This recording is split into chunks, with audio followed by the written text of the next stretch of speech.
अंदर ही अंदर कहीं अपने आप को आगे नहीं रखा, ना अपना नाम कहीं आगे किया। बैकग्राउंड से इन्होंने ऐसा प्लानिंग के साथ बार बार कोई भी मैसेज बनाते मुझे भेजते, बोले महाराज जी एक बार देख लो कि ये ठीक हो रहा है नहीं हो रहा है, कहीं इसमें मेरे द्वारा कहीं गलती तो नहीं हो रही है। आज भी वो मैसेज मेरे फोन में सेव हो सकते हैं, बहुत सारे मैसेज आज भी मेरे फोन में एज इट इज सेव होंगे। कितनी बार इन्होंने मुझे भेजा, कितने इन्होंने पत्रक निकाले, सारे जो राजपत्र होते हैं, जो गजेटेड पत्र होते हैं, पता नहीं कहां कहां से खोज खोज के निकाल कर, और इतना टाइपिंग किया होगा और इतना परिश्रम किया। और इन्होंने अंदर ही अंदर कई लोगों के नंबर ले लेके बार बार मुझसे संपर्क करते।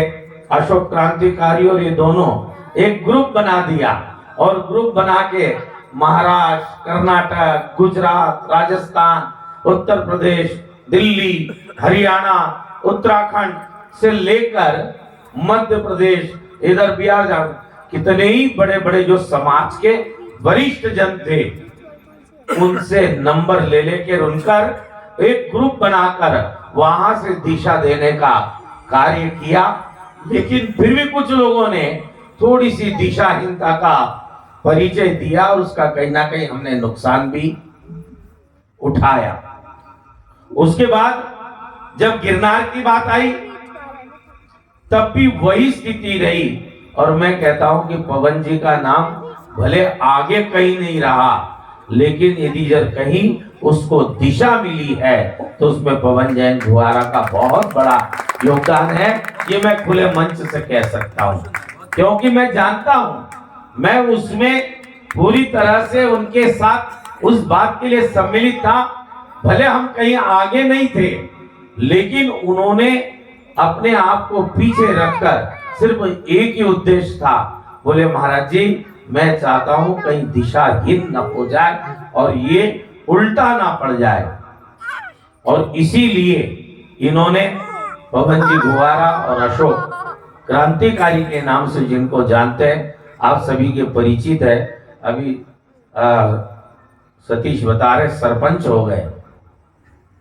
अब वो सरपंच किस तरह से हैं अभी तो बाद में समझूंगा मैं, लेकिन कम उम्र में उसने भी भारतवर्ष के समस्त जैन समाज के बीच में धार्मिक गतिविधियों को आगे बढ़ाने के लिए ये दोनों एक और एक 11 की भूमिका निभा रहे हैं। और गिरनार में भी वही हुआ। जब गिरनार की बात आई, जब जब भी कोई बात उपस्थित होती है और आज भी कहीं भी कोई बात होती है तो मुझे एक बार जरूर मैसेज करते हैं, एक बार फोन करके उस विषय में जरूर चर्चा करते हैं और वो सकारात्मक रूप से आगे बढ़े इसके लिए निरंतर प्रयास करते हैं।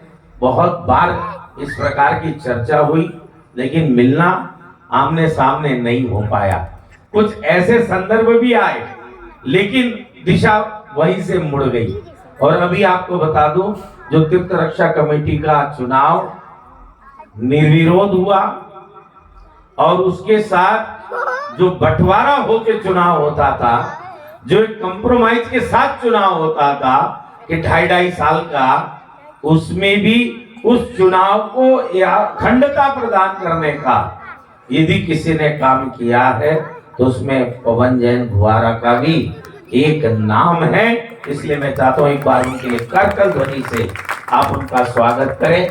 और अशोक क्रांतिकारी निश्चित रूप से कम उम्र में उसने जैन समाज के साथ साथ में समाज का उत्थान कैसे हो इसके लिए भी निरंतर प्रयासरत रहता है। मेरा आप दोनों के लिए बहुत बहुत शुभ आशीर्वाद है, शुभकामनाएं हैं। मैं चाहता हूं कि आप समाज का भी नेतृत्व करें और जिस प्रकार से आपके पिता ने इस क्षेत्र का नेतृत्व किया है, बड़ा मलेरा से विधायक के रूप में, राज्य मंत्री के रूप में जिस प्रकार से नेतृत्व किया है, तो मैं तो चाहता हूं कि समाज के साथ साथ में आप जन जन का भी नेतृत्व करें और ये आवाज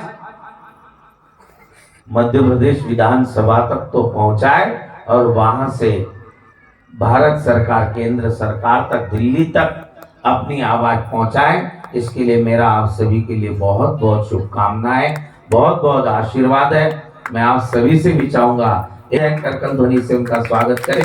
पवन जैन भुआरा, जो एक नाम इस क्षेत्र का है और जैन जगत का है, इसके लिए मैं चाहता हूं कि ये इसी तरह से धर्म और समाज के कार्य करते रहें और सभी के लिए प्रेरणा स्रोत बने। आपसे लोग प्रेरणा ले और इस धर्म और समाज की सेवा में अग्रसर हो। ओम नमः सिद्धेश्वराय।